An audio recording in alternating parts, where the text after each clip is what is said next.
Bueno, ¿no? Y esta es justamente, ¿no? Estábamos hablando de esta nueva Guerra Fría entre China y los Estados Unidos.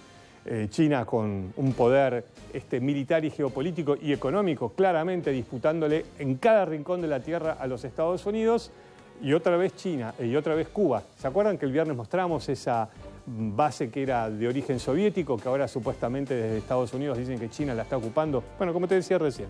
Bueno, esta imagen, esta fotografía sacada por un avión espía de los Estados Unidos en la década del 60, en el 62, corroboró que la Unión Soviética en esa época tenía las lanzaderas de los misiles nucleares para ser lanzados contra los Estados Unidos. Era la presidencia de Kennedy. Quizás alguno mayor que yo quizás se acuerda. Bueno, en ese momento se dio les diría que hoy lo confiesan a través de la historia, fue el momento en que el mundo estuvo más cerca de una guerra nuclear. Porque Estados Unidos le dijo a la Unión Soviética, si nos lanza Cuba un misil nuclear desde la isla, para nosotros va a ser un ataque de la Unión Soviética y nosotros vamos a actuar exactamente de la misma manera. Y mientras estaba hilando esta frase, quería hacer una pausa, porque ahora vamos a ver la historia que nuestro productor ejecutivo Alejo Monino preparó y vamos a compartir con ustedes. Hoy estoy nombrando todo el equipo. No, y hago la pausa porque digo, este fue el momento en la historia reciente donde el mundo más cerca estuvo de una guerra nuclear. Ahora la vamos a ver en detalle. Sin embargo, el canciller ruso, Lavrov, está diciendo por estos días, en los últimos días, y lo están diciendo muchos expertos, aparte de los protagonistas, que la situación de tensión es peor que en ese momento. Digo, para que tomemos una dimensión, cómo estamos vibrando y el momento en que nos toca vivir. Pero ahora vamos a la historia, que esperemos no se repita. 1962, la crisis de los misiles. La historia del siglo XX estuvo marcada por numerosos conflictos y tensiones internacionales, pero pocos eventos generaron una amenaza tan inminente de guerra nuclear como la crisis de los misiles entre Cuba y Estados Unidos en octubre de 1962. Un enfrentamiento que estuvo a punto de llevar al mundo al borde del desastre. Desde que en 1959 la Revolución Cubana había derrocado al dictador Fulgencio Batista, estableciendo un gobierno socialista, Estados Unidos miraba a la isla con preocupación. Washington consideraba el comunismo como una amenaza para sus intereses en el hemisferio occidental y un peligro para la seguridad nacional. La administración Kennedy estaba decidida a evitar la propagación del comunismo en América Latina y consideraba a Cuba como una base estratégica soviética en su propio patio trasero. En 1961, la CIA apoyó la malograda invasión de la Bahía de los Cochinos, un intento de derrocar a Castro que resultó en un fracaso vergonzoso para Estados Unidos. La relación tensa entre ambos países se deterioraba día a día hasta que en 1962 el Pentágono descubrió, gracias a fotos de aviones espía, que la Unión Soviética estaba instalando bases de misiles nucleares en Cuba. Castro se estaba preparando para no ser atacado nuevamente y sabía exactamente cómo hacerlo. La posibilidad de que inspectores internacionales o de la ONU supervisaran la existencia de los misiles fue negada de plano por Fidel. Ni bajo esa bandera ni bajo ninguna otra podrá venir nadie a inspeccionar nuestro país. Nosotros sabemos lo que hacemos y sabemos cómo debemos defender nuestra integridad y nuestra soberanía.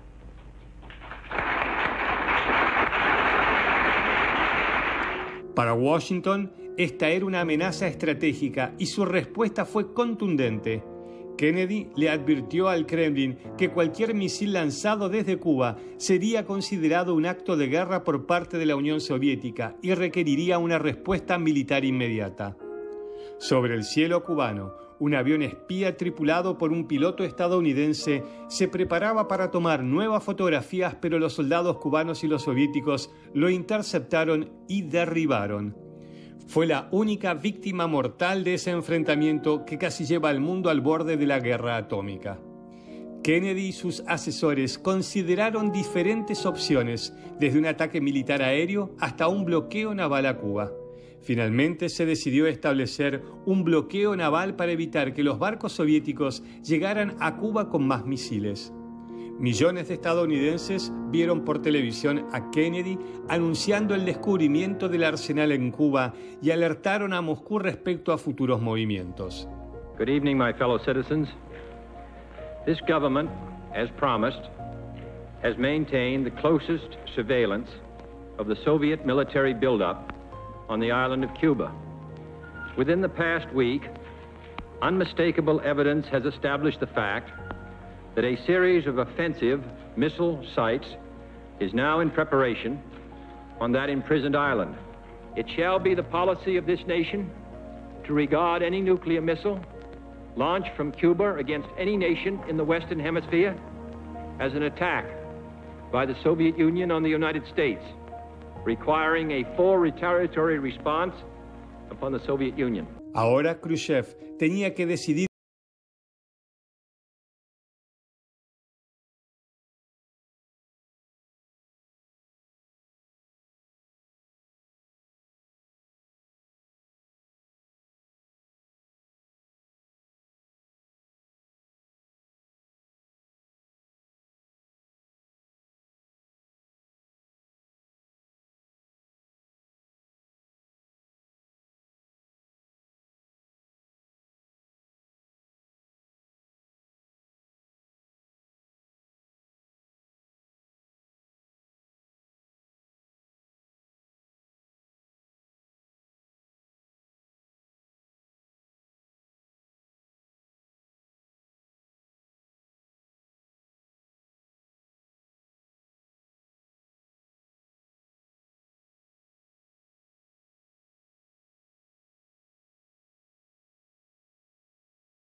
considerando que se había desaprovechado una oportunidad única de acabar con Fidel Castro y de aleccionar a los soviéticos.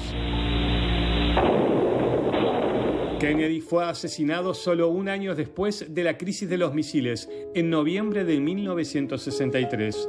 5 años más tarde, su hermano Bobby también fue asesinado cuando se postulaba para la presidencia de Estados Unidos. Khrushchev fue depuesto en octubre de 1964 por sus colegas del Partido Comunista Soviético. El mal manejo de la política exterior fue uno de los motivos principales para su destitución. Desde la crisis de los misiles, Estados Unidos implementó una política de aislamiento y sanciones económicas contra Cuba, conocida como el embargo económico, que todavía hoy sigue vigente. La política que desde entonces impactó de lleno en la economía cubana y en la vida cotidiana de su población.